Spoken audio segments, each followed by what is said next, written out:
আমরা প্রথম থেকে একটা ভুল করে আসছি। আমরা যে ভুলটা করেছি শিক্ষক হিসেবে সূত্রেতে, প্রথম ভুলটা আমরা বলছি ইসরায়েল একটা সন্ত্রাসী রাষ্ট্র। এটা সত্যি না, ইসরায়েল কোন রাষ্ট্রই না। ইসরায়েল কি কোন রাষ্ট্র না? ইসরায়েল আমাদের বাংলাদেশের স্বাধীনতার পর ইসরায়েলকে আমরা রাষ্ট্র হিসেবে স্বীকৃতি দেই নাই।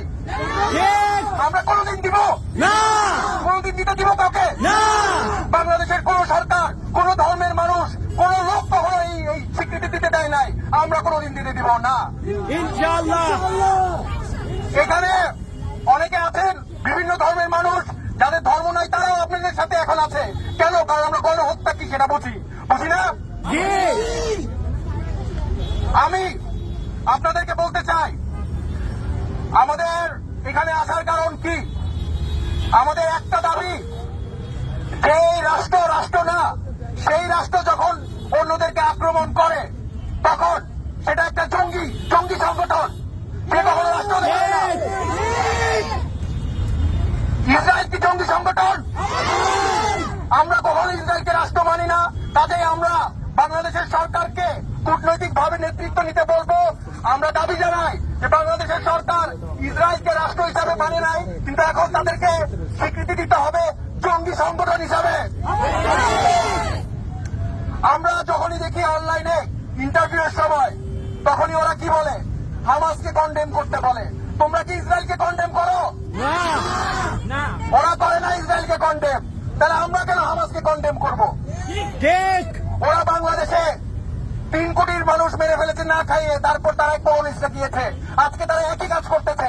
আমরা আমার ছাত্রদেরকে জানাই, আমরা কি ওদের থেকে আর নৈতিকতা শিখবো না? পশ্চিমাদের নৈতিকতা আমরা শিখবো না। মানবতাকে আমরা কোথার থেকে শিখবো? পশ্চিমাদের থেকে শিখবো না। আমরা মানবতা শিখবো যে আমাদের 8,000 টাকা বেতনে যে ভাইরা প্যালেস্টাইনের জন্য আপনাদের কাছে ডোনেট করেছে, যেই ভাইরার বেতন আপনাদের সিকিউরিটি মামার 8,000 টাকা বেতন, তারপরেও আপনাদেরকে ডোনেট করেছে। ফুড পান্ডার ছেলেরা কষ্ট করে কাজ কমায়, তারপরেও তারা প্যালেস্টাইনকে ডোনেট করেছে। তাদের থেকে আমরা মানবতা শিখবো।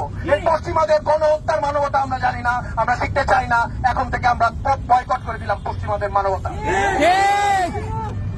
আমি ইংলিশে কিছু বলতে চাচ্ছি। আমরা সবসময় আমার স্পিচ শেষ করছি, আমরা যে ভুল দিয়ে একটা শুরু করেছি ভুল দিয়ে শেষ করি। আমরা বারবার বলি ফ্রি প্যালেস্টাইন। প্যালেস্টাইন কে ফ্রি করে দিবে আপনাদের জন্য? কে করবে? কেউ করবে না। কাদের করতে হবে? বাংলাদেশিদের করতে হবে। কাদের করতে হবে? বাংলাদেশিদের করতে হবে। সায়নিস্টরা, আপনারা সাইফুল আজমের কথা জানেন। সাইফুল আজম একা আমাদের বাংলাদেশ বিমানের, সে বাংলাদেশ বিমান বাহিনীর একজন ক্যাপ্টেন ছিল, সে একা 4টা ইসরায়েলি প্লেন ফেলে দিয়েছে একা। ওদের অত্যাধুনিক বিমান দিয়ে আমাদের সাইফুল আজমকে কিছু করতে পারে নাই। এবং এখন পর্যন্ত রেকর্ড আছে, এখন পর্যন্ত ইসরায়েলের একজন বাংলাদেশি 4টা প্লেন ফেলেছে, এর বেশি কেউ ফেলতে পারে নাই। ঠিক। Who's going to free Palestine?